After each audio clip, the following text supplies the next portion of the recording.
देश विदेश की सच्ची खबर सच के साथ। आप देख रहे हैं नेशनल इंडिया न्यूज।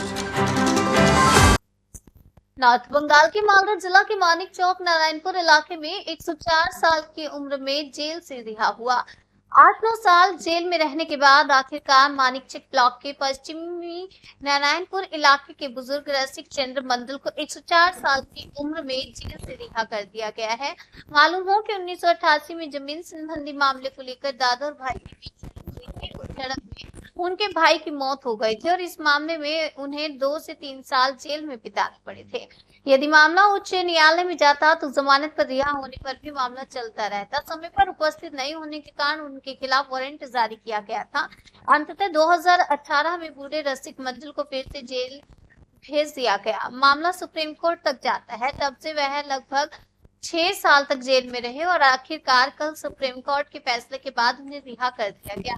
रसिक चंद्र मंडल को कई सालों के बाद 104 साल की उम्र में जेल से रिहा किया गया है और जेल से छूटने की खुशी में गांव सहित जिले से लेकर जिले के बाहर तक सभी रिश्तेदार उन्हें देखने के लिए वहां पर उमड़ पड़े।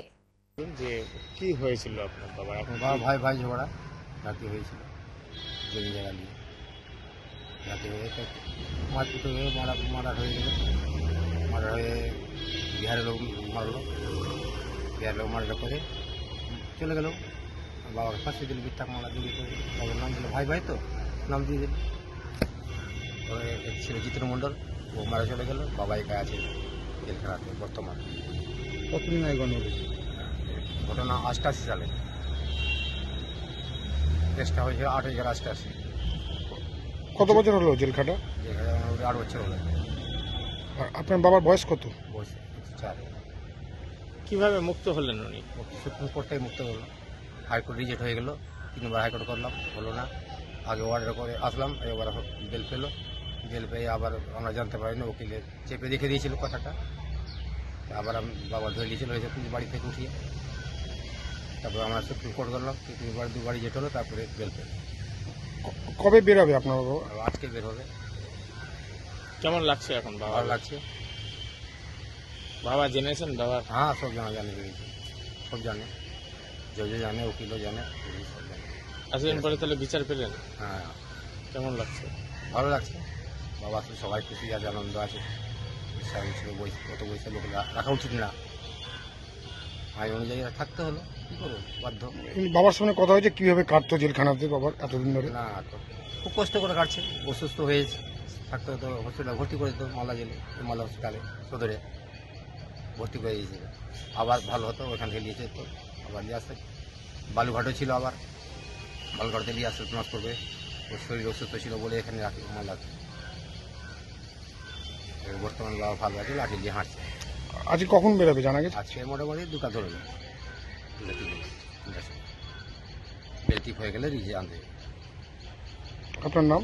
আমার নাম উত্তম মন্ডল, মানিকচক, পশ্চিম নারায়ণপুর জেলা মালদা। হ্যাঁ, মানিকচক। বলছি কোথায় এসেছিলেন এখন? মকদমপুর জেলখানা। কাকে নিতে এসেছিলেন? বাবাকে। কেমন লাগছে? ভালো লাগছে। বাবার সাথে কথা হলো? হ্যাঁ, কথা হয়ে গেল। কি বলছে? বাড়ি যাব, বাড়ি গেলে ভালো খাওয়া দাওয়া যাবে, আত্মীয় দেখা হবে। কেমন লাগছে এত বছর পর বাবা বেরিয়ে জেলখানা থেকে? করে বাবা ফিরিয়ে পেলাম, ভালো লাগলো, কোনো সুবিধা হয়নি। কিভাবে দিন কাটতো? ব্যায়াম করতো, এক্সারসাইজ করতো, গাছে ঝুলতো, এক্সারসাইজ করে বেঁচে আছে এখন বর্তমান। কটার সময় বেরোলো? মোটামুটি 5টা বেজে। এখন কিসে নিয়ে যাবেন বাবাকে? গাড়িতে নিয়ে যাবো। ভালো লাগছে? হ্যাঁ, ভালো লাগছে। আপনার নাম? উত্তম মন্ডল।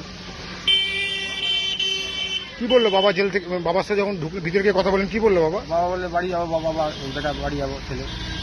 আমি ঠিক আছে, বাড়ি নিয়ে যাচ্ছি আমি। কতদিন পর বাড়ি যাচ্ছে? মোটামুটি হয়ে গেল 6 বছর। কতদিন জেল খাটলো? এটা 6 বছর। 6 বছর? আমার লকডাউন ছিল, 1 মাস লকডাউনে ছিল। এটা কোন কোর্ট থেকে বের হয়েছে? এটা সুপ্রিম কোর্ট থেকে। আপনার নাম? উত্তম মন্ডল।